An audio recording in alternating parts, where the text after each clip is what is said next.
ഹരേ കൃഷ്ണ. ശ്രീമദ് ഭാഗവതം ചതുർത്ഥസ്കന്ധം ത്രിംശോധ്യായം. ഇതിൽ 44-ാമത്തെ ശ്ലോകം വരെ എടുത്തു. ബാക്കിയുള്ള ഭാഗങ്ങൾ നമുക്ക് കേൾക്കാം. അതുവരെയുള്ള ശ്ലോകങ്ങൾ ഒന്ന് ചൊല്ലി നോക്കാം. ഓം നമോ ഭഗവതേ വാസുദേവായ. ശ്രീമദ് ഭാഗവതേ ചതുർത്ഥസ്കന്ധേ അഥ ത്രിംശോധ്യായഃ. വിദുര ഉവാച യേ ത്വയാഭിഹിതാ ബ്രഹ്മൻ സുതാഃ പ്രാചീനബർഹിഷഃ തേ രുദ്രഗീതേന ഹരിം സിദ്ധിമാപുപ്രതോഷ്യകാം. കിം ബാർഹസ്പത്യേഹ പരത്രവാഥ കൈവല്യനാഥപ്രിയ പാർശ്വവർത്തിനഃ ആസാദ്യദേവം ഗിരിശം യദൃച്ഛയാ പ്രാപുപരം നൂനമഥ പ്രചേതസഃ.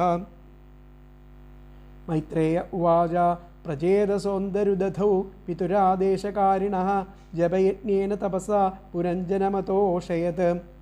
ദശവർഷസഹസ്രാന്തേ പുരുഷസ്തു സനാതനഃ തേഷാമാവിരഭൂത്കൃച്ഛ്രം ശാന്തേന ശമയൻ രുചാം. സുപർണസ്കന്ധമാരൂഢോ മേരുശൃംഗമിവാംബുദഃ പീതവാസാമണിഗ്രീവഃ കുർവൻ വിതിമിരാദിശഃ. കാശിഷ്ണുനാ കനകവർണവിഭൂഷണേന ഭ്രാജൽകപോലവദനോ വിലസൽകിരീട അഷ്ടായുധൈരനുചരൈർമുനിഭിः സുരേന്ദ്രൈരാരാധിതോ ഗരുഡകിന്നരഗീതകീർത്തിഃ. പീനായദാഷ്ടഭുജമണ്ഡലമധ്യലക്ഷ്മ്യാ സ്പർദ്ധശ്രിയാ പരിവൃതോ വനമാലയാദ്യ ബർഹിഷ്മദപുരുഷ ആഹസുതാൻ പ്രപന്നാൻ പർജന്യനാദരുതയാ സഘൃണാവലോകഃ. ശ്രീഭഗവാനുവാച വരം വൃണീധ്വം ഭദ്രം വോ യൂയം മേ നൃപനന്ദനാഃ സൗഹാർദ്ദേന പൃഥക് ധർമാസ്തുഷ്ടോഹം സൗഹൃദേന വഹ. യോനുസ്മരതി സന്ധ്യായാം യുഷ്മാനനുദിനം നരഃ തസ്യ ഭ്രാതൃഷ്വാത്മസാമ്യം തഥാ ഭൂതേഷു സൗഹൃദം. യേതു മാം രുദ്രഗീതേന സായം പ്രാതഃ സമാഹിതാസ്തു വന്ദ്യഹം കാമവരാൻ ദാസ്യേ പ്രജ്ഞാം ച ശോഭനാം. യദ്യൂയം പിതുരാദേശമഗ്രഹീഷ്ടമുദാന്വിതാഃ അഥോ ഉഷതീകീർത്തിർലോകാനനു ഭവിഷ്യതി. ഭവിതാ വിശ്രുതപുത്രോ അനവമോ ബ്രഹ്മണോ ഗുണൈഃ യ ഏതാമാത്മവീര്യേണ ത്രിലോകീം പൂരയിഷ്യതി. കുണ്ടോഃ പ്ലംലോചയാ ലബ്ധാ കന്യാ കമലലോചനാ താം ചാപവിദ്ധാം ജഗൃഹുർഭൂരുഹാ നൃപനന്ദനാഃ. ക്ഷുൽക്ഷാമായാ മുഖേ രാജാ സോമപീയൂഷവർഷിണീം ദേശിനീം രോദമാനായാ നിദധേ സദയാന്വിതഃ.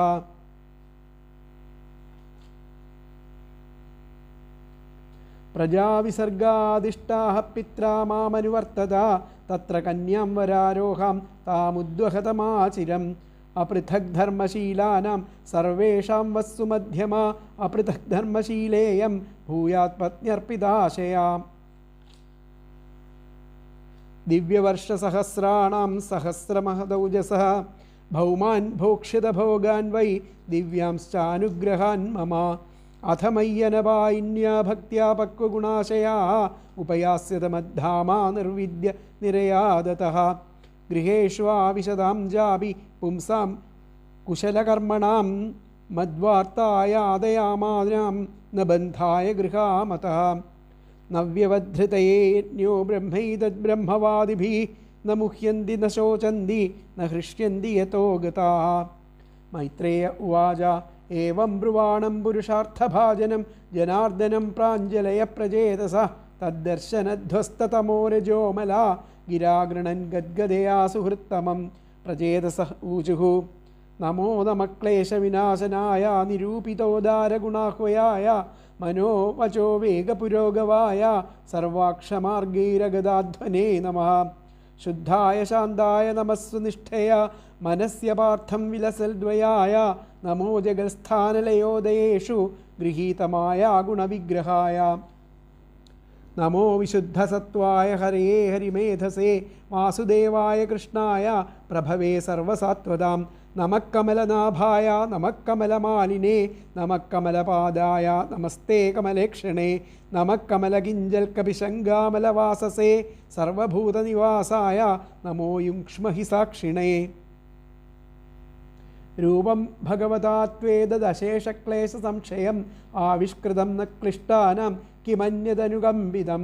ഏതാവത്വം ഹി വിഭുഭിർ ഭാവ്യം ദീനേഷു വത്സലൈ യദനുസ്മര്യതേ കാലേ സ്വബുദ്ധ്യാ ഭദ്രരന്ധന യേനോപശാന്തിർഭൂതാനാം ക്ഷുല്ലകാനാമപീഹതാം അന്തർഹിതോന്തർഹൃദയേ കസ്മാന്നോ വേദനാശിഷഃ അസാവേവ വരോസ്മാകം ഈപ്സിതോ ജഗതപതേ പ്രസന്നോ ഭഗവാൻ യേഷാമപവർഗഗുരുർഗതിഃ വരം വൃണീമഹേധാപി നാഥത്വൽപരദപരാത് ന ഹ്യന്തസ്തദ്വിഭൂതീനാം സോനന്ദ ഇതി ഗീയസേ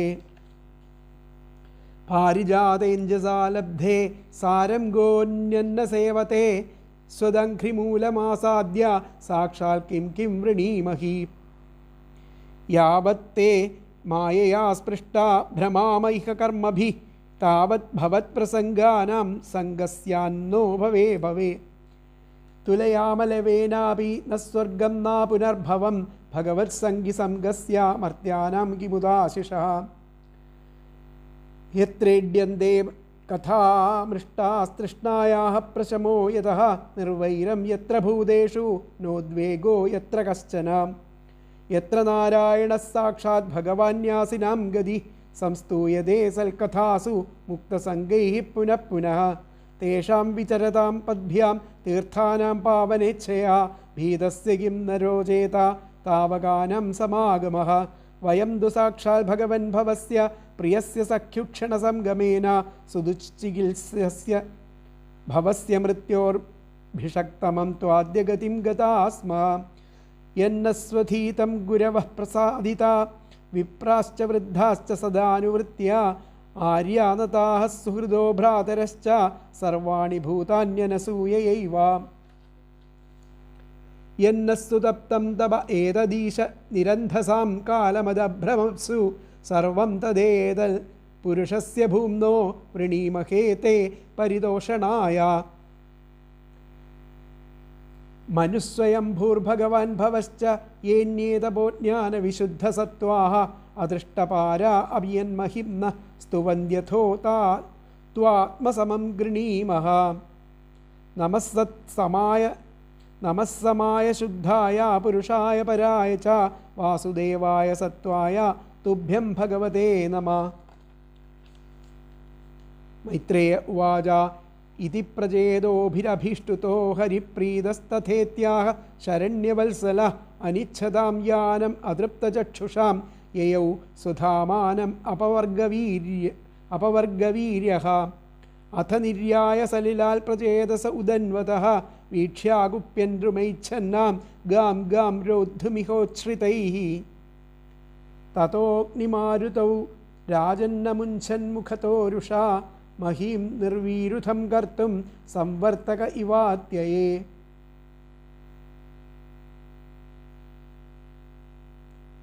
ഇതാണ് എടുക്കാനുള്ള ശ്ലോകം. മാരുതൗ രാജന്നമുഞ്ചന്മുഖതോരുഷാ മഹീം നിർവീരുധം കർത്തും സംവർത്തക ഇവാത്യയേ. അലയോ ധർമ്മരാജാവേ, മൈത്രേയൻ പറയാണ് ആ വിതുരനോട്.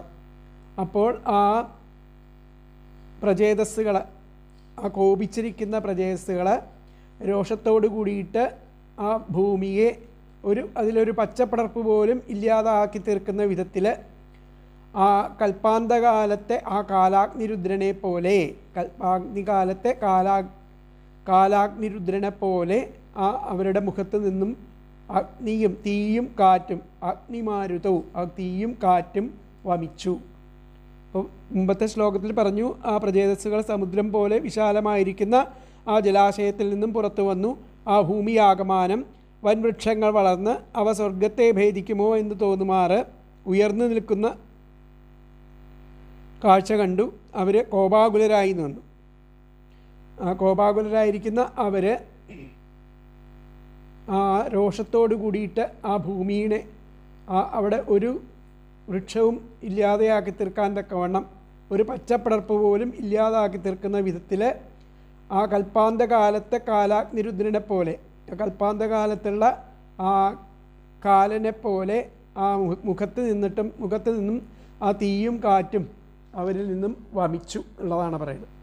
അപ്പോൾ ഹേ രാജൻ, അല്ലയോ ധർമ്മരാജാവേ, തതഃ തേ, അപ്പോൾ അവർ, രുഷാ രോഷത്തോടെ മഹീം ആ ഭൂമിയെ നിർവീരുദ്ധം കർത്തും ഒരു പച്ചപ്പടർപ്പ് പോലും ഇല്ലാത്തതാക്കി തീർക്കുന്ന വിധത്തിൽ അത്യയെ കൽപ്പാന്തകാലത്തെ സംവർത്തക ഇവ കാലാഗ്നിരുദ്രനെ എന്നോണം മുഖതഃ മുഖത്തു നിന്ന് അഗ്നിമാരുതവും ആ തീയും കാറ്റും അമുഞ്ചൻ വമിച്ചു. എന്നോട് പറയാം, ഹേ രാജൻ അല്ലയോ ധർമ്മരാജാവേ, തതഃ തേ അപ്പോൾ അവർ രുഷാ രോഷത്തോടെ മഹീം ആ ഭൂമിയെ നിർവീരുദ്ധം കർത്തും ഒരു പച്ചപ്പടർപ്പ് പോലും ഇല്ലാത്തതാക്കി തീർക്കുന്ന വിധത്തിൽ അത്യയെ കൽപ്പാന്തകാലത്തെ സംവർത്തക ഇവ കാലാഗ്നിരുദ്രനെ എന്നോണം മുഖതഃ മുഖത്ത് നിന്നും അഗ്നിമാരുതവും ആ തീയും കാറ്റും അമുഞ്ചൻ വമിച്ചു. അപ്പോൾ ഹേ രാജൻ തതഃ തേ രുഷാ മഹീം നിർവീരുദ്ധം കർത്തും അത്യയെ സംവർത്തക ഇവ മുഖതഃ അഗ്നിമാരുതവും അമുഞ്ചൻ. ഒന്നുകൂടി പറയാം, ഹേ രാജൻ തതഃ തേ രുഷാ മഹീം നിർവീരുദ്ധം കർത്തും അത്യയെ സംവർത്തക ഇവ മുഖതഃ അഗ്നിമാരുതവും അമുഞ്ചൻ. അല്ലയോ ധർമ്മരാജാവേ, അപ്പോൾ ആ രോഷത്തോടു കൂടി ആ ഭൂമിയെ ഒരു പച്ചപ്പടപ്പ് പോലും ഇല്ലാതാക്കും വിധത്തിൽ ആ കൽപ്പാന്തകാലത്തെ കാലാഗ്നിരുദ്രനെ പോലെ ആ മുഖത്ത് നിന്നും ആ തീയും കാറ്റും അവരിൽ നിന്നും വമിച്ചു. അപ്പോൾ ഇതിലത്തെ അന്വയം വന്നിട്ട് ഹേ രാജൻ തതഃ തേ രുഷാ മഹീം നിർവീരുദ്ധം കർത്തും അത്യയെ അത്യയെ സംവർത്തക ഇവ മുഖതഃ അഗ്നിമാരുതവും അമുഞ്ചൻ. ഹേ രാജൻ തതഃ തേ രുഷാ മഹീം നിർവീരുദ്ധം കർത്തും അത്യയെ സംവർത്തക ഇവ മുഖതഃ അഗ്നിമാരുതവും അമുഞ്ചൻ. അല്ലയോ ധർമ്മരാജാവേ, അപ്പോൾ ആ രോഷത്തോടു കൂടിയിരിക്കുന്ന അവരെ ആ പ്രജേതസ്സുകൾ ഭൂമിയെ ഒരു പച്ചപ്പടർപ്പ് പോലും ഇല്ലാതാക്കി തീർക്കുന്ന വിധത്തിൽ ആ കൽപ്പാന്തകാലത്തെ ആ കാലാഗ്നിരുദ്രനെ എന്നോണം ആ അവരുടെ മുഖത്ത് നിന്ന് തീയും കാറ്റും വമിച്ചു. അല്ലയോ രാജൻ, കോപാവേശം കൊണ്ട് അവരുടെ മുഖത്തു നിന്നും വമിച്ച അഗ്നിയും വായുവും ചേർന്ന് ആ ഭൂമിയെ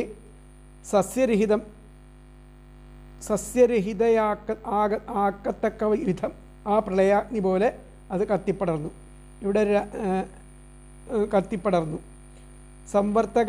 സംവർത്തം എന്നാൽ ആ പ്രളയം എന്നാണ് അർത്ഥം. സംവർത്തഃ പ്രളയേ മുന്യന്തരേ കർഷഫലേപി ച. സംവർത്തകൻ എന്നാൽ ആ പ്രളയകാരകനായിട്ടുള്ള ശ്രീരുദ്രൻ എന്നാണ് അർത്ഥം. സസ്യവർഗത്തിലെ വീരുത്തുകൾ ചെറുചെടികളും വള്ളികളുമാണ്. നിർവീരുദ്ധം എന്ന് പറയുകയാൽ ആ വൃക്ഷങ്ങളെ മാത്രമല്ല സസ്യവർഗത്തെ ആകമാനം ചുട്ടുകരിക്കത്തക്കമായിരുന്നു ആ കോപാഗ്നി എന്ന് വരുന്നു. അപ്പോൾ ഈ ശ്ലോകത്തിൻ്റെ അർത്ഥം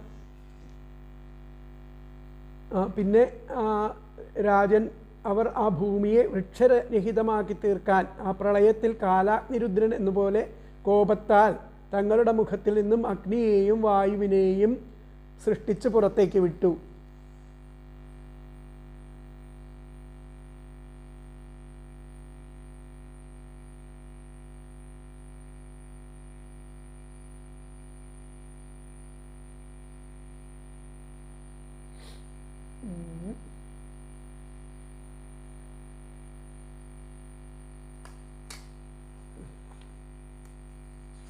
അപ്പോൾ ഇവിടെ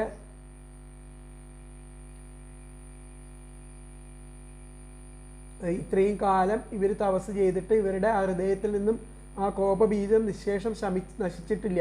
പ്രജാസൃഷ്ടി പരിപാലന രൂപമായിരിക്കുന്ന ഉദ്ദേശം തടസ്സപ്പെടുന്നതായിട്ട് ഓർത്ത ഉടനെ അവരുടെ ആ മുഖത്തിൽ ക്രോധത്താൽ തീയും കാറ്റും പുറപ്പെട്ടു.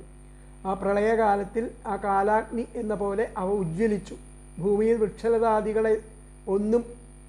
വൃക്ഷലതാദികൾ ഒന്നുപോലും ഇല്ലാതെയാക്കുവാൻ തക്ക വിധം ശക്തി അവരുടെ ആ ക്രോധാഗ്നിക്ക് ക്രോധാഗ്നിക്കും നിശ്വാസമാരുതനും ഉണ്ടായി. അത്രയും ശക്തിയിലാണ് അവരുടെ ആ കോപത്തിൽ നിന്ന് ആ അഗ്നി അവിടെ വമിച്ചത് എന്ന് അർത്ഥം. അപ്പോൾ ഇതിലത്തെ വ്യാഖ്യാനത്തിൽ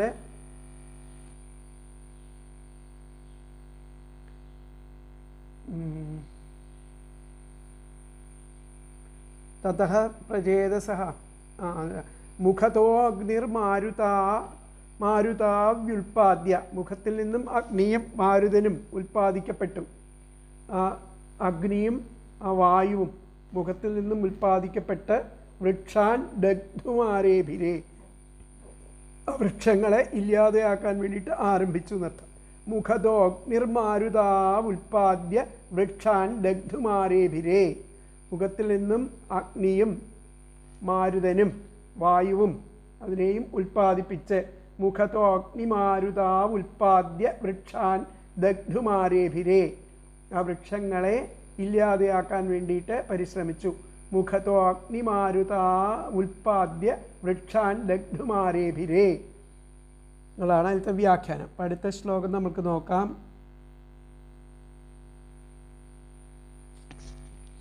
അടുത്ത ശ്ലോകം 46-ാമത്തെ ശ്ലോകം. ഭസ്മസാൽ ക്രിയമാണാം സ്ഥാൻ ദ്രുമാൻ വീക്ഷ്യ പിതാമഹഃ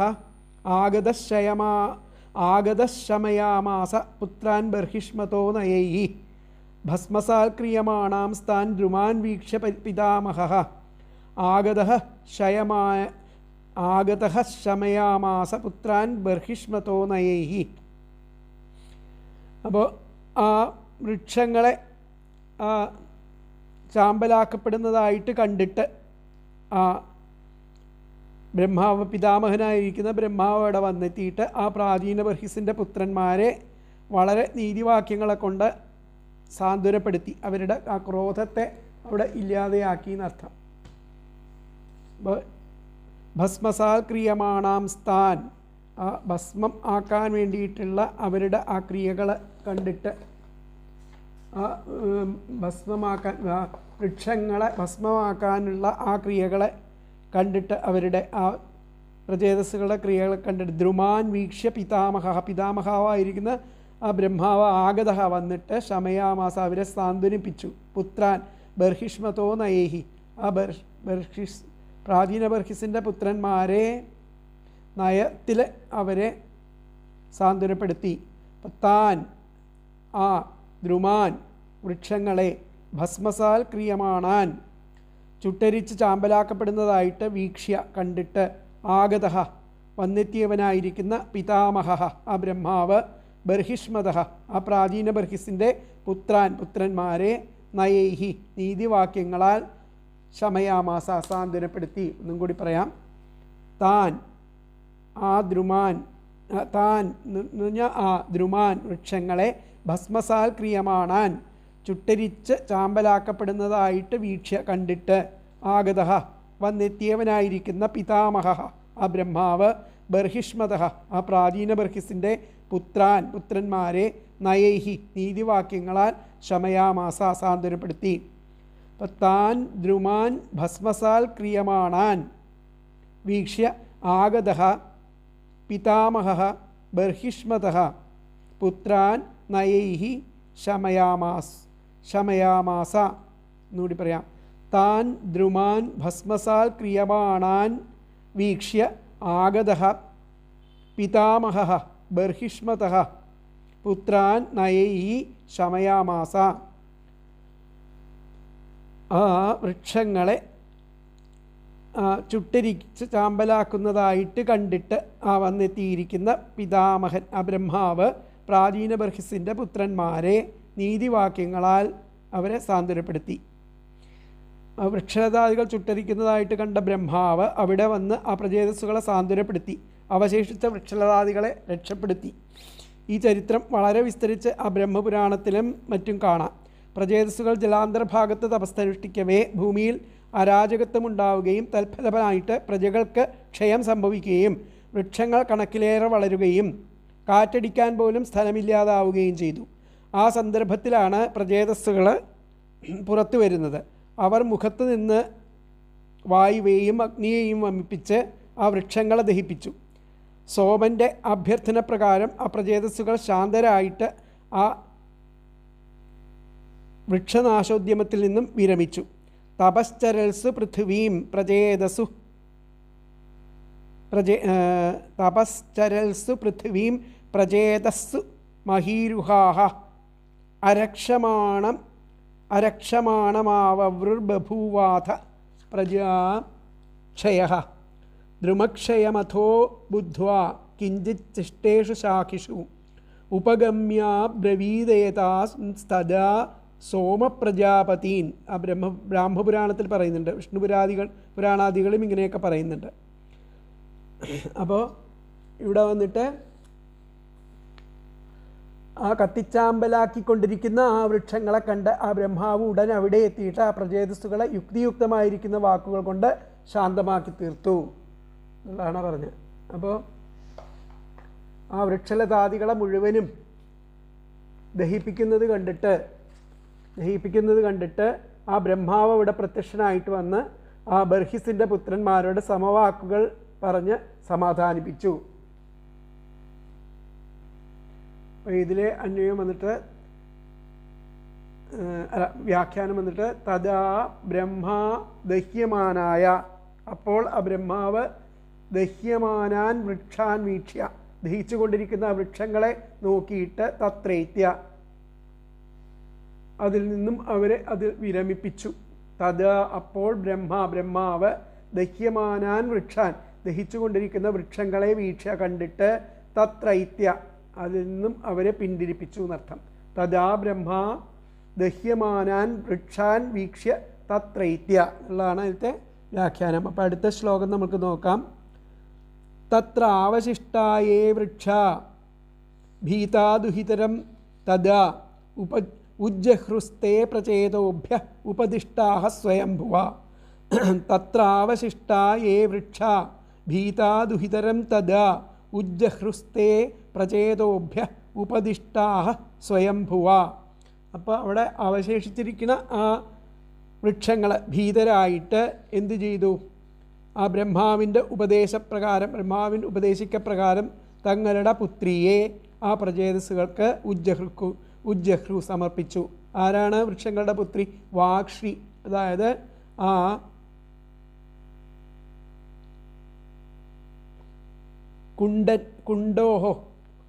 കുണ്ട മഹർഷിയുടെയും പ്ലംലോചയുടെയും പുത്രിയായിട്ട് ജനിച്ചിരിക്കുന്ന വാക്ഷി.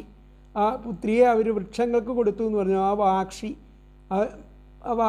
എന്നുള്ള ആ പുത്രി ആ വൃക്ഷങ്ങളുടെ പുത്രിയാണ്. ആ പുത്രിയെ പ്രചേതസ്സുകൾക്ക് ഉപജഹ്രു സമർപ്പിച്ചതിന് മുമ്പത്തെ ശ്ലോകങ്ങളിൽ പറഞ്ഞിട്ടുണ്ട് ആ കഥ. അപ്പോൾ അപ്പോൾ തത്ര അവിടെ അവശിഷ്ടാഹ അവശേഷിച്ചിരിക്കുന്ന ഏത് വൃക്ഷാഹ ആ വൃക്ഷങ്ങളോ അവ ഏത് വൃക്ഷങ്ങളോ അവ ഭീതാഹ ഭീതിതരായിട്ട് സ്വയംഭുവ ആ ബ്രഹ്മാവിനാൽ ഉപദിഷ്ടാഹ ഉപദേശിക്കപ്പെട്ടിട്ടുള്ള അവർ ബ്രഹ്മാവിനാൽ ഉപദേശിക്കപ്പെട്ട അവർ ദുഹിതരം സ്വപുത്രിയെ പ്രചേതോഭ്യ ആ പ്രചേതസ്സുകൾക്ക് ഉജ്ജഹ്രുഹു അവരെ സമർപ്പിച്ചു. തഥാ അപ്പോൾ തത്ര അവിടെ അവശിഷ്ടാഹ അവശേഷിച്ചിരിക്കുന്ന ഏത് വൃക്ഷാഹ ആ വൃക്ഷങ്ങളോ അവ ഭീതാഹ ഭീതരായിട്ട് സ്വയംഭുവ ബ്രഹ്മാവിനാൽ ഉപദിഷ്ടാഹ ഉപദേശിക്കപ്പെട്ട അവർ ദുഹിതരം സ്വപുത്രിയെ പ്രചേതോഭ്യ പ്രചേതസ്സുകൾക്ക് ഉജ്ജഹ്രുഹു സമർപ്പിക്കപ്പെട്ടു. തഥാ തത്ര അവശിഷ്ട വൃക്ഷാ ഭീതാഹ സ്വയംഭുവ ഉപദിഷ്ടാ തേ ദുഹിതരം പ്രചേതോഭ്യ ഉജ്ജഹ്രുഹു. തഥാ തത്ര അവശിഷ്ടാ വൃക്ഷാ ഭീതാഹ സ്വയംഭുവ ഉപദിഷ്ടാഹ തേ ദുഹിതരം പ്രചേതോഭ്യ ഉജ്ജഹ്രുഹു. അപ്പോൾ അവിടെ അവശേഷിച്ച ആ വൃക്ഷങ്ങൾ ഏതോ അവ ഭീതരായിട്ട് ആ ബ്രഹ്മാവിനാൽ ഉപദേശിക്കപ്പെട്ടതായിരിക്കുന്ന അവർ ആ സ്വന്തം പുത്രിയെ പ്രചേതസ്സുകൾക്ക് സമർപ്പിച്ചു. അവശേഷിച്ച ആ വൃക്ഷങ്ങൾ ഭയന്നു ബ്രഹ്മാവിൻ്റെ ഉപദേശപ്രകാരം അവരുടെ പുത്രിയെ പ്രചേതസ്സുകൾക്ക് പത്നിയായിട്ട് സമർപ്പിച്ചു.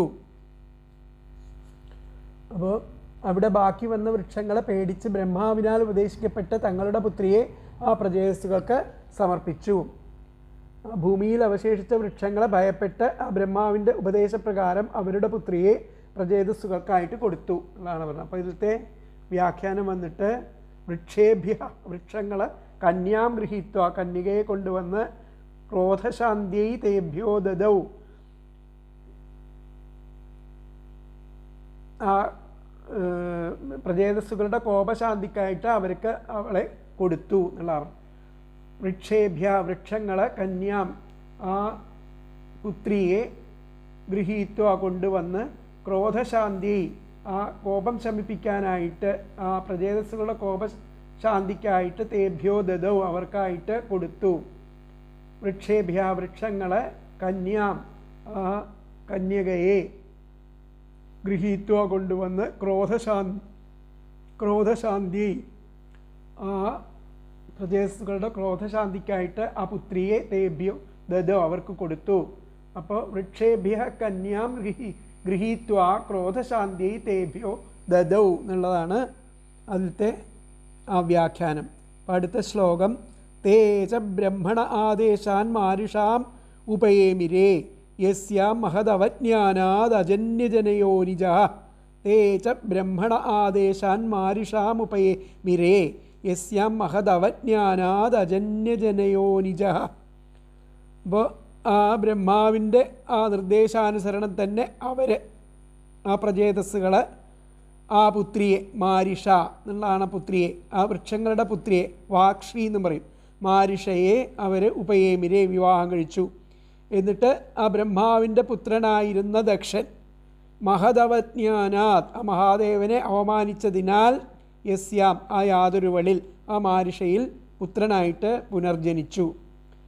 അപ്പോൾ ബ്രഹ്മണ ആ ബ്രഹ്മാവിൻ്റെ ആദേശ നിർദ്ദേശാനുസരണം തേജ അവരും അതാണ് പ്രജേതസ്സുകളും മാരിഷാം ആ മാരിഷ എന്നവളെ ഉപയേമിരെ വിവാഹം ചെയ്തു.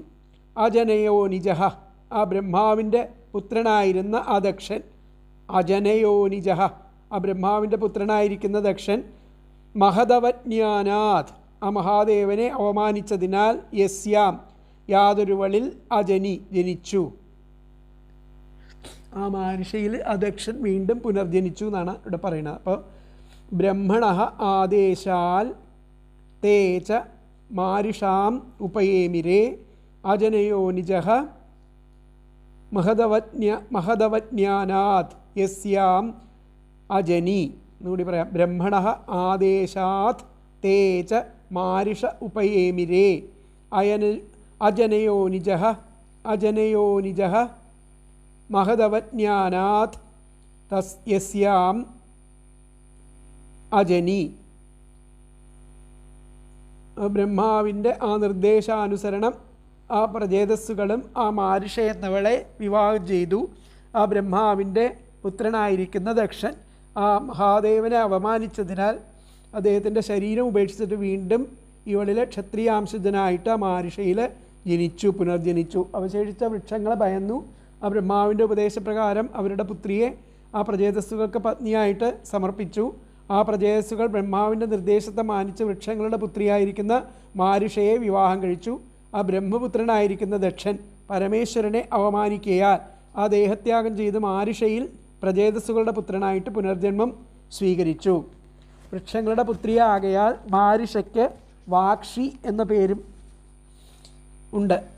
തഥൈവ മുനിജാ വാക്ഷി തപോഭിർ ഭാവിതാത്മനഃ സംഗതാഭൂത് ദശഭ്രാതൃനേക നാംന പ്രജേതസ.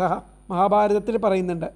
പ്രജേതസ്സുകളുടെ പുത്രനായിരിക്കുന്ന ഈ ദക്ഷൻ സതീദേവിയുടെ പിതാവായിരുന്ന ആദ്യത്തെ ദക്ഷൻ്റെ പുനർജന്മം ആണെന്ന് കാണിക്കുന്ന ശ്ലോകങ്ങളാണ് ഇതും അടുത്ത ശ്ലോകം. അവ വേണ്ടത്ര ശ്രദ്ധിക്കപ്പെടാതിരുന്നാൽ രണ്ടു ദക്ഷന്മാരും തമ്മിലുള്ള ബന്ധം അജ്ഞാതമായിട്ട് ഇരിക്കും. പക്ഷേ ആ ഇതര പുരാണങ്ങളിലെ ഈ വൃത്താന്തം അത്യന്തം പ്രസിദ്ധമാണ്. അതിപ്രസിദ്ധമായത് വളരെ സംഗ്രഹരൂപത്തിൽ പറയുകയോ അല്ലെങ്കിൽ തീരെ പറയാതിരിക്കുകയോ ചെയ്യുന്ന സമ്പ്രദായം ഭാഗവതത്തിൽ സർവ്വസാധാരണമാണ്. അപ്പോൾ സമയബന്ധിതമായിരിക്കുന്ന ആഖ്യാനമാകയാലും ശ്രോതാക്കൾ സർവശാസ്ത്ര പാരംഗതരാകയാലും ഇപ്രകാരം ചെയ്യുന്നു. വിഷ്ണുപുരാണ പ്രകാരം മാരിഷയ്ക്ക് ഒരു പൂർവ്വചരിത്രം ഉണ്ട്. അതിവിടെ പ്രതിപാദിക്കാം. ദക്ഷൻ്റെ പുനർജന്മാഖ്യാനം അടുത്ത ആ ശ്ലോകവ്യാഖ്യാനത്തിൽ വിശദീകരിക്കുന്നുമുണ്ട്. ഒരു രാജ്ഞിക്ക് അകാല വൈധവ്യം വന്നുപെട്ടു. സന്താനങ്ങളും ഇല്ല. അവൾ ഭഗവാനെ ധ്യാനിച്ചു. ഭഗവാൻ പ്രത്യക്ഷമായി തനിക്ക് തുടർന്നുള്ള ജന്മങ്ങളിലും പ്രജാപതികളോട് തുല്യരായിരിക്കുന്ന ഭർത്താക്കന്മാർ ഉണ്ടാകണമെന്ന് അപേക്ഷിച്ചു. ഭവതിക്ക് ഒരു ജന്മത്തിൽ തന്നെ മഹായോഗ്യരായിരിക്കുന്ന 10 ഭർത്താക്കന്മാരുണ്ടാകുമെന്ന് അനുഗ്രഹിക്കുകയും ചെയ്തു. അപുത്ര പ്രാഗിയം വിഷ്ണുമൃതേ ഭർത്തരി സത്തമാ ഭൂപപത്നീ മഹാഭാഗ തോഷയാമാസ ഭക്തിതഃ ഭവിഷ്യന്തി മഹാവീര്യ ഏകസ്മിന്നേവ ജന്മനി പ്രഖ്യാതോദാരകർമാണോ ഭവത്യാഹ പതയോ ദശ.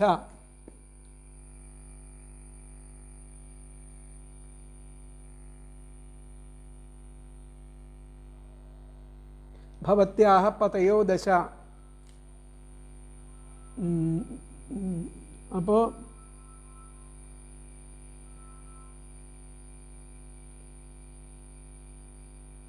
ഇതാണ് ആ കഥ. അപ്പോൾ ഇതിലത്തെ അർത്ഥം, ഈ ശ്ലോകത്തിൻ്റെ അർത്ഥം വരുന്നത് 48ാമത്തെ ശ്ലോകത്തിൻ്റെ അർത്ഥം, അവർ ആ ബ്രഹ്മാവിൻ്റെ ആജ്ഞയനുസരിച്ച് ആ വൃക്ഷപുത്രിയായിരിക്കുന്ന അവളെ വിവാഹം ചെയ്തു. അവളിൽ ബ്രഹ്മപുത്രനായിരിക്കുന്ന ആ ദക്ഷൻ ആ ശ്രീപരമേശ്വരനെ നിന്ദിച്ച ദോഷം നിമിത്തം പിന്നെയും ജനിച്ചു. അപ്പോൾ ആ പ്രജേതസ്സുകൾ ബ്രഹ്മാവിൻ്റെ ആജ്ഞയെ അനുസരിച്ച് ആ വൃക്ഷപുത്രിയായിരിക്കുന്ന മാരിഷയെ വിവാഹം ചെയ്തു. ബ്രഹ്മപുത്രനായിരിക്കുന്ന ദക്ഷൻ ശ്രീ ശിവനെ നിന്ദിച്ചത് നിമിത്തം ബസ്തമുഖനായിട്ട്, അതായത് ആടിൻ്റെ മുഖനായിട്ട് ഭവിച്ചു എന്ന് മുമ്പേ പറഞ്ഞു. ആ ശരീരം ത്യജിച്ച ശേഷം ആ മാരിഷയിൽ ജനിച്ചു എന്നുള്ളതാണ് പറയുന്നത്. അപ്പോൾ ഇതിലത്തെ ആ വ്യാഖ്യാനത്തിൽ പറയുന്നത്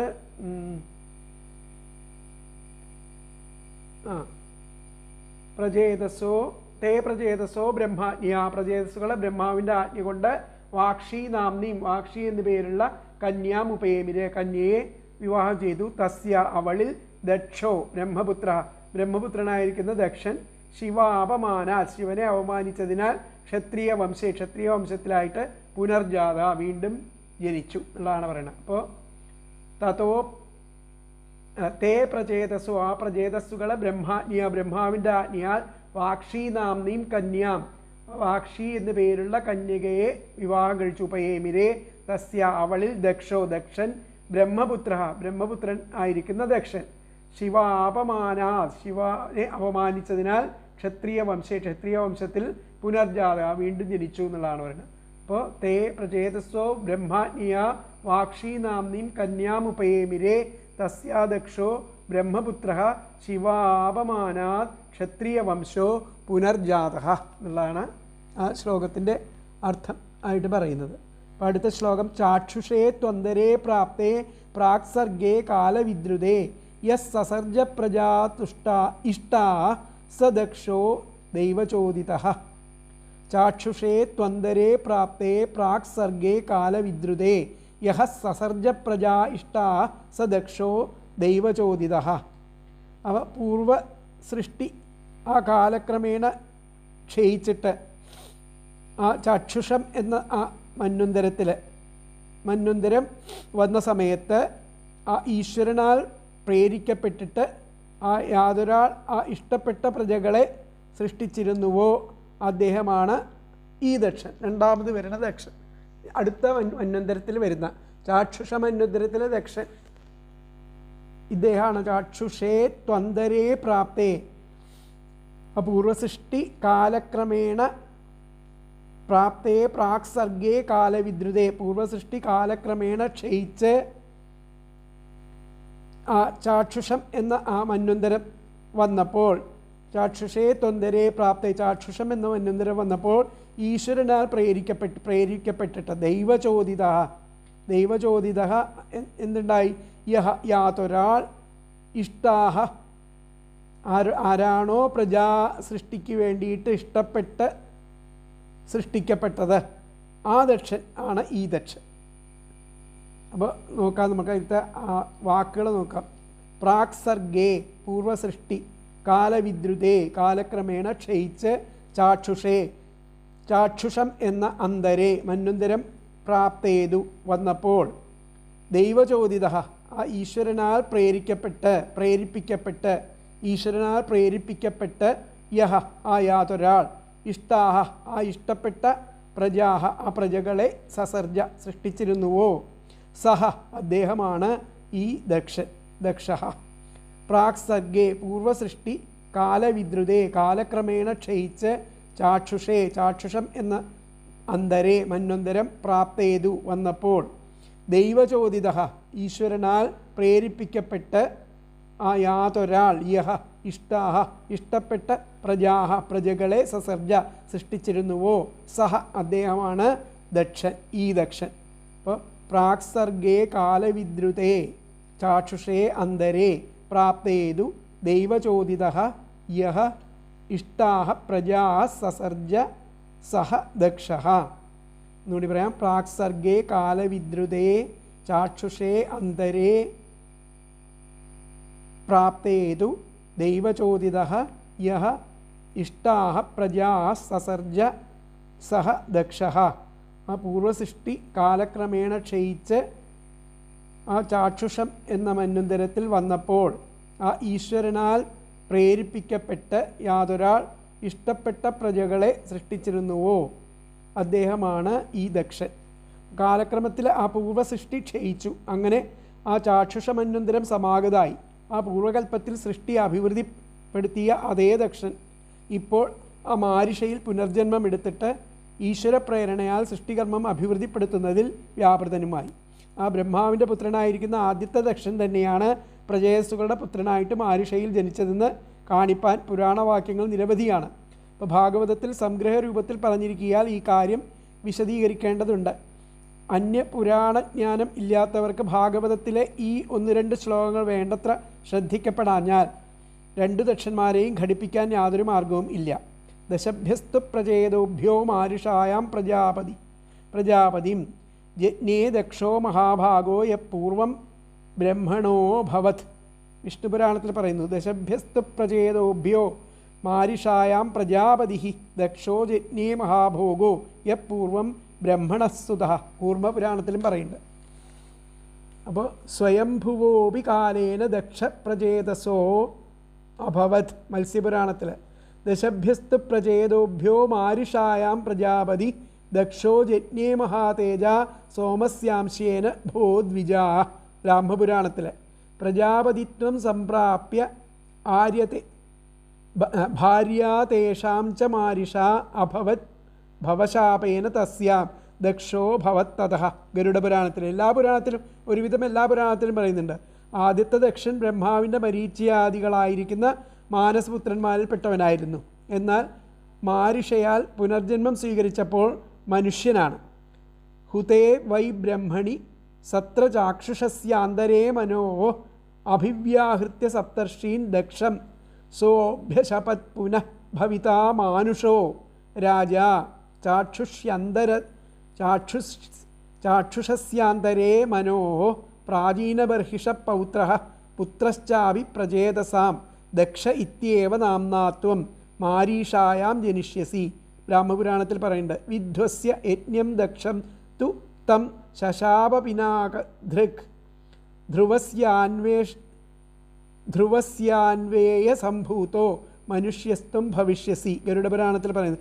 ഈ ദക്ഷനിൽ സോമൻ്റെ അംശവും ഉണ്ടെന്ന് ആ ബ്രഹ്മപുരാണ വാക്യത്തിൽ പറയുന്നുണ്ട്. വായുപുരാണത്തിൽ ഈ കാര്യം 2 തവണ ആവർത്തിക്കുന്നുണ്ട്. ദശഭ്യേസ്തു പ്രചേതോഭ്യ മാരിഷായാം പ്രജാപതേ ദക്ഷസ്യ കീർത്യതേ ജന്മ സോമസ്യാംശേന ധീമതഃ. അങ്ങനെ സതീദേവി ദേഹത്യാഗം ചെയ്യുന്നതിന് മുമ്പായിട്ട് ആ ദക്ഷനെ നശിപ്പിക്കാനും 10 പിതാക്കന്മാരുടെ പുത്രനായിട്ട് പുനർജന്മം സ്വീകരിക്കാനും ശപിച്ചതായിട്ടും പശ്ചാത്താപ വിവശനായിരിക്കുന്ന ദക്ഷൻ സ്തുതിച്ചുകൊണ്ട് മാപ്പ് അപേക്ഷിച്ചതായിട്ടും സതീദേവി പ്രസാദിച്ച് ആ 10 പേരുടെ പുത്രനാണെങ്കിലും പ്രജാപതി തന്നെ ആയിരിക്കും എന്ന് അനുഗ്രഹിച്ചതായിട്ടും ദക്ഷനോട് യജ്ഞസമാപ്തിക്ക് ശേഷം തപസ്സനുഷ്ഠിപ്പാൻ ഉപദേശിച്ചതായും താൻ ദേഹത്യാഗം ചെയ്ത് 108 തീർത്ഥങ്ങളിൽ വസിക്കുമെന്നും മാത്രമല്ല ദക്ഷൻ്റെ പുനർജന്മത്തിൽ 60 ദക്ഷപുത്രിമാരും തൻ്റെ അംശങ്ങൾ തന്നെ ആയിരിക്കുമെന്നും അരുളി ചെയ്തതായിട്ടുള്ള ചരിത്രം ആ മത്സ്യപുരാണം 13-ാം അധ്യായത്തിൽ ഉണ്ട്. ദുർഗാതീർത്ഥങ്ങളുടെ നാമധേയങ്ങളും ആ 108 ദുർഗാതീർത്ഥങ്ങളുടെ നാമധേയങ്ങളും അതിൽ കാണാം.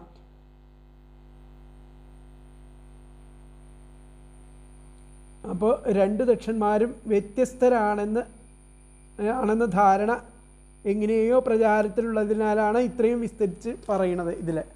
അപ്പോൾ അടുത്ത ശ്ലോകം നമുക്ക് നോക്കാം. അപ്പോൾ ഇതിൻ്റെ അർത്ഥം അങ്ങനെ അവിടെ അവർ ആ ബ്രഹ്മാവിൻ്റെ ആജ്ഞയനുസരിച്ച് അതൊക്കെ കഴിഞ്ഞു. അപ്പോൾ അതിനു മുമ്പിലത്തെ ആ സൃഷ്ടികാലത്താൽ നശിച്ചപ്പോൾ ആ ചാക്ഷുഷ മന്വന്തരത്തിൽ ദക്ഷൻ ദൈവചോദിതനായിട്ട് തനിക്ക് ഇഷ്ടപ്പെട്ട പ്രജകളെ സൃഷ്ടിച്ചു എന്നാണ് പറയുന്നത്. ചാക്ഷുഷം എന്നു പേരായിട്ടുള്ള മന്വന്തരം വരികയും അതിനു മുമ്പത്തെ മന്വന്തരകാലം കഴിയുകയും ചെയ്തപ്പോൾ യാതൊരുവൻ ആ ഈശ്വര പ്രേരിതനായിട്ട് ഇഷ്ടകളായ ആ പ്രജകളെ സൃഷ്ടിച്ചുവോ ആ ദക്ഷനാണ് മാരിഷയിൽ ജനിച്ചത് എന്നുള്ളതാണ് ഈ ശ്ലോകത്തിൻ്റെ അർത്ഥം. അപ്പോൾ ഇവിടെ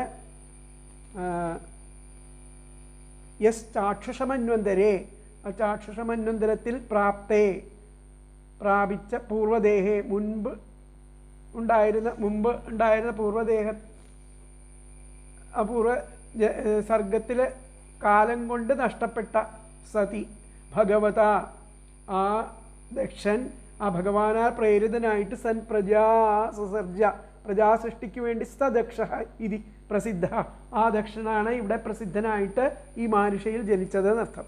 യസ് ചാക്ഷുഷമന്വന്തരേ പ്രാപ്തേ, ചാക്ഷുഷമന്വന്തരം വന്നപ്പോൾ പൂർവദേഹേ മുൻപത്തെ ദേഹം കാലത്താൽ നഷ്ടപ്പെട്ട് സതി ഭഗവത ഭഗവത് പ്രേരിത സൻ പ്രജാസർജ പ്രജകളുടെ സൃഷ്ടിക്കായിട്ട് സദക്ഷ ഏത് ദക്ഷനാണോ ഭവിച്ചത് ആ ദക്ഷന ഇതി പ്രസിദ്ധ. അപ്പോൾ അതിലത്തെ വ്യാഖ്യാനം വന്നിട്ട് യസ് ചാക്ഷുഷമന്വന്തരേ പ്രാപ്തേ പൂർവദേഹേ കാലേന നഷ്ടേ സതി ഭഗവതാ പ്രേരിത സൻ പ്രജാ സസർജസ ദക്ഷ ഇതി പ്രസിദ്ധ എന്നുള്ളതാണ് ആ ശ്ലോകത്തിൻ്റെ അർത്ഥം വരുന്നത്. അപ്പോൾ അടുത്ത ശ്ലോകം നോക്കാം. യോ ജായമാനഃ സർവേഷാം തേജസ്തേജസ്വിനാം രുച സ്വയോപാദത്ത ദാക്ഷ്യാച്ച കർമ്മണാം ദക്ഷമബ്രുവൻ. യോ ജായമാനഃ സർവേഷാം തേജസ്തേജസ്വിനാം രുച സ്വയോപയാദത്ത ദാക്ഷ്യാച്ച കർമ്മണാം ദക്ഷമബ്രുവൻ. ജനിച്ചപ്പോൾ തന്നെ ആ ഏതൊരാൾ തൻ്റേതായിരിക്കുന്ന ശോഭയാൽ ആ സർവതേജസ്സിനെയും തേജസ്വികളുടെയും തേജസ്സിനെ ആകർഷിച്ചുവോ ആ കർമ്മങ്ങളുടെ ആ സാമർഥ്യം കൊണ്ടും ആ ദക്ഷൻ എന്ന് അദ്ദേഹത്തെ പറഞ്ഞു വന്നു. ഈ ദക്ഷൻ ജനിച്ചപ്പോൾ തന്നെ എന്തായിരുന്നു? തൻ്റേതായിരിക്കുന്ന ശോഭയാൽ സർവരുടെ തേജസ്സിനെയും ആകർഷിച്ചെടുക്കുകയും ആ കർമ്മങ്ങളുടെ ആ സാമർഥ്യം കൊണ്ട് ദക്ഷനായിട്ടും ഭവിച്ചു. ആ ദക്ഷൻ എന്ന് അദ്ദേഹത്തെ പറയപ്പെടുന്നു എന്നർത്ഥം. ജായമാനഃ ജനിച്ചവനായപ്പോൾ തന്നെ യഹ ഏതൊരാൾ സ്വയാ തൻ്റേതായിരിക്കുന്ന ശോഭയാൽ സർവേഷാം സർവരായ ആ തേജസ്വികളുടെയും തേജസ്സിനെ ഉപാദത്ത ആകർഷിച്ചെടുത്തുവോ കർമ്മണാം അതിനാലും കർമ്മങ്ങളുടെ സാമർഥ്യം കൊണ്ടും ദക്ഷൻ എന്ന് അബ്രുവൻ പറഞ്ഞു വന്നു. ജായമാനഃ ജനിച്ചവനായപ്പോൾ തന്നെ യഹ ഏതൊരാൾ സ്വയം തൻ്റേതായിരിക്കുന്ന ശോഭയാൽ സർവരായിരിക്കുന്ന തേജസ്വികളുടെയും തേജസ്സിനെ ഉപാദത്ത ആകർഷിച്ചെടുത്തു കർമ്മണാം അതിനാലും കർമ്മങ്ങളുടെ ദാക്ഷ്യാൽച്ച സാമർഥ്യം കൊണ്ടും ദക്ഷൻ എന്ന് അബ്രുവൻ പറഞ്ഞു വന്നു. ഒന്നും കൂടി പറയാം. ജായമാനഃ ജനിച്ചവനായപ്പോൾ തന്നെ യഹ ഏതൊരാൾ സ്വയാ തൻ്റേതായിരിക്കുന്ന രുചാശോഭയാൽ സർവരായിരിക്കുന്ന തേജസ്വികളുടെയും തേജസ്സിനെ ഉപാദത്ത ആകർഷിച്ചെടുത്തുവോ കർമ്മണാം അതിനാലും ആ കർമ്മങ്ങളുടെ ദാക്ഷ്യാൽച്ച ആ സാമർഥ്യം കൊണ്ടും ദക്ഷൻ എന്ന് അബ്രുവൻ പറഞ്ഞു വന്നു. അപ്പോൾ ജനിച്ചവനായപ്പോൾ തന്നെ, അപ്പോൾ ഇതിൻ്റെ അന്വയം വന്നിട്ട് ജായമാനഃ യഹ സ്വയാ രുചാ സർവേഷാം തേജസ്വിനാം തേജഃ ഉപാദത്ത കർമ്മണാം ദാക്ഷ്യാത് ദക്ഷം അബ്രുവൻ. ജായമാനഃ യഃ സ്വയാ രുചാ സർവേഷാം തേജസ്വിനാം തേജഃ ഉപാദത്ത കർമ്മണാം ദാക്ഷ്യാച്ച ദക്ഷം അബ്രുവൻ. ജനിച്ചവനായപ്പോൾ തന്നെ ഏതൊരാൾ തൻ്റേതായിരിക്കുന്ന ശോഭയാൽ സർവരായിരിക്കുന്ന ആ തേജസ്വികളുടെയും തേജസ്സിനെ ആകർഷിച്ചെടുത്തു, അതുപോലെ അതിനാലും ആ കർമ്മങ്ങളുടെ ആ സാമർഥ്യം കൊണ്ടും ദക്ഷൻ എന്ന് അദ്ദേഹത്തെ പറഞ്ഞു വന്നു. അപ്പോൾ താൻ ജനിച്ചതോടെ തൻ്റെ തേജസ് സർവരുടേതിനെയും നിഷ്പ്രഭമാക്കി കർമ്മങ്ങൾ ചെയ്യുവാൻ അത്യന്തം സമർത്ഥനുമാണ്. അതിനാൽ ആ ദക്ഷൻ എന്ന് അദ്ദേഹത്തെ അറിയപ്പെട്ടു. അപ്പോൾ യാതൊരുവൻ്റെ ആ ജനന സമയത്തിൽ തന്നെ തൻ്റെ ശരീരശോഭ കൊണ്ട് മഹാതേജസ്വികളെന്ന് പ്രസിദ്ധനായിട്ടുള്ളവരുടെ ശോഭയെ ധിക്കരിച്ചു. സർവോത്കൃഷ്ടമായിരിക്കുന്ന ശോഭയുള്ളവനായിരുന്നതുകൊണ്ടും കർമ്മങ്ങളിൽ പ്രകാശിപ്പിച്ച് ദാക്ഷ്യം ചാതുര്യം നിമിത്തവും ആ പുത്രനെ എല്ലാ ജനങ്ങളും ദക്ഷൻ എന്ന് വിളിച്ചു വന്നു. അതിലത്തെ വ്യാഖ്യാനത്തിൽ കിംജയോ ജായമാനഃ ജനിച്ചപ്പോൾ തന്നെ സൻ തേജസ്വിനാം സർവതേജസ്വികളുടെയും തേജസ്സിനെ തേജഃ സ്വതേജസ സ്വന്തം തേജസ് കൊണ്ട് ആച്ഛാദിതവാൻ മറച്ചു.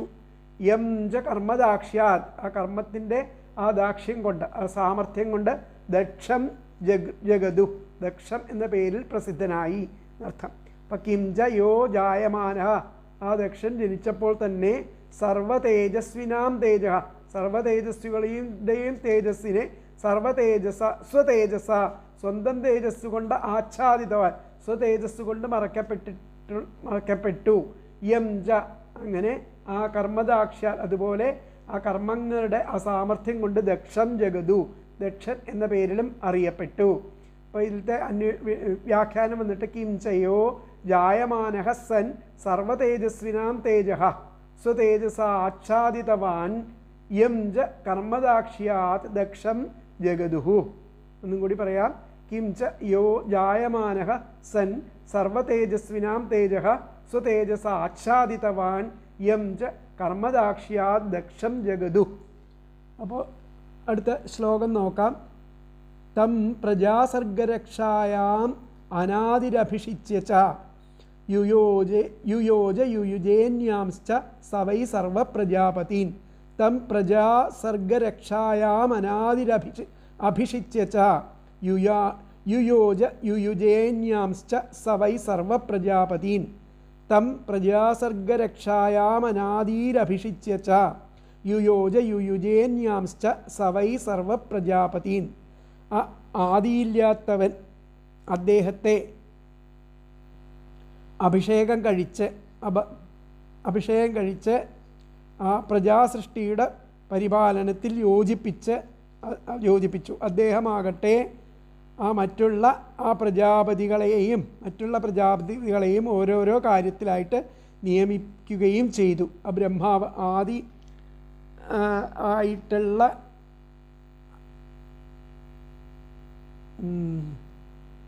ആദിയില്ലാത്തവനായിരിക്കുന്ന ആളെ ബ്രഹ്മാവ് അദ്ദേഹത്തെ അഭിഷേകം കഴിച്ചിട്ട് ആ ദക്ഷിണ അഭിഷേകം കഴിച്ചിട്ട് പ്രജാസൃഷ്ടിയുടെ പരിപാലനത്തിൽ യോജിപ്പിച്ചു.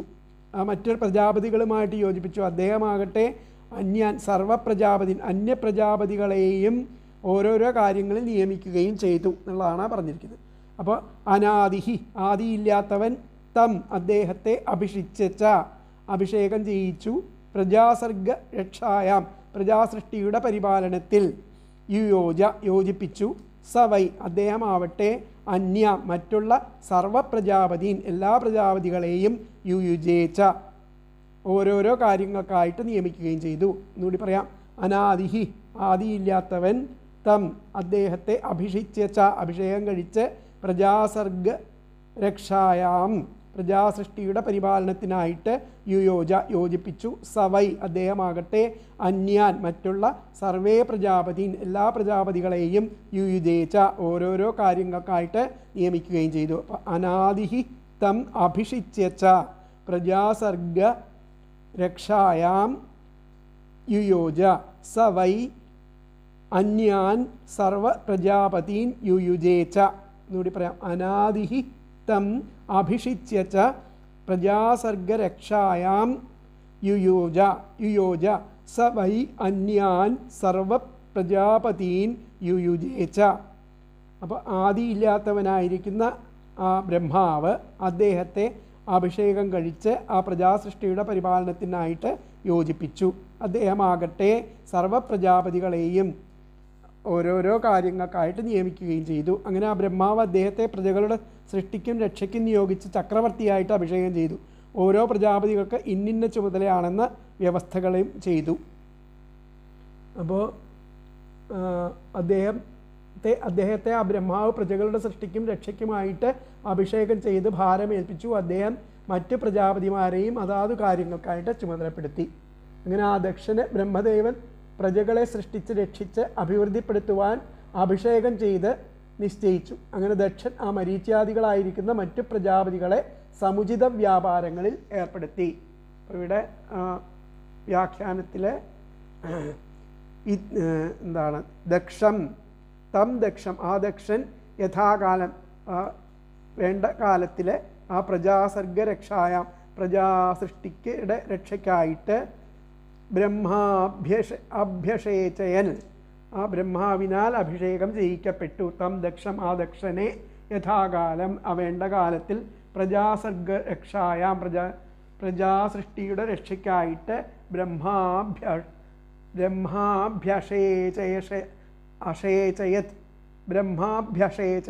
ബ്രഹ്മാവ് അഭിഷേകം ചെയ്തു, ചക്രവർത്തിയായിട്ട് അഭിഷേകം ചെയ്തു എന്നർത്ഥം. തം ദക്ഷം യഥാകാലം പ്രജാസർഗരക്ഷായാം ബ്രഹ്മാഭ്യഷേചയത് എന്നാണ് പറയുന്നത്. അപ്പോൾ ആദിത്യോ ദക്ഷ ഇത്യാഹു വചനം ഉണ്ട്. അതിനാൽ അതിതേജസ്വി എന്നർത്ഥം. ആ ദക്ഷൻ ആദിത്യോ ദക്ഷ അതിതേജസ്വി ദക്ഷ വൃദ്ധൗ ശീഘ്രാർത്ഥേച്ച. അതുകൊണ്ടാണ് ആ ദക്ഷൻ്റെ തേജസ്സിനെയൊക്കെ പറ്റി പറയുന്നത്. ദക്ഷവൃദ്ധൗ ശീഘ്രാർത്ഥേച്ച എന്ന ധാതുവിൻ്റെ ആ കൃദന്തരൂപം ദക്ഷ. സാമർഥ്യം ഉള്ളവൻ എന്നർത്ഥം. ദക്ഷൻ എന്ന് പറഞ്ഞു കഴിഞ്ഞാൽ പ്രകാശം സാമർഥ്യം എന്നിവ രണ്ടും കൽപ്പിച്ച് ദക്ഷൻ എന്ന് പ്രസിദ്ധമായെന്നർത്ഥം. ഇത്രയും പറഞ്ഞുകൊണ്ട് ഇത് ശ്രീമദ് ഭാഗവതേ മഹാപുരാണേ പാരമഹംസ്യാം സംഹിതായാം ചതുർത്ഥസ്കന്ധേ ത്രിംശോധ്യായ സമാപ്ത. അങ്ങനെ ആ 35-ാമത്തെ അധ്യായം 51 ശ്ലോകങ്ങളോട് കൂടിയിട്ട് ഇവിടെ അവസാനിക്കുന്നു. ബാക്കിയുള്ള ഭാഗങ്ങൾ നമുക്ക് അടുത്ത ക്ലാസ്സിൽ അതിൻ്റെ സംഗ്രഹം അതുപോലെ ആശയങ്ങൾ എന്നിവയെല്ലാം പറയണം. അതുപോലെ അതിൻ്റെ സമർപ്പണവും വേണം.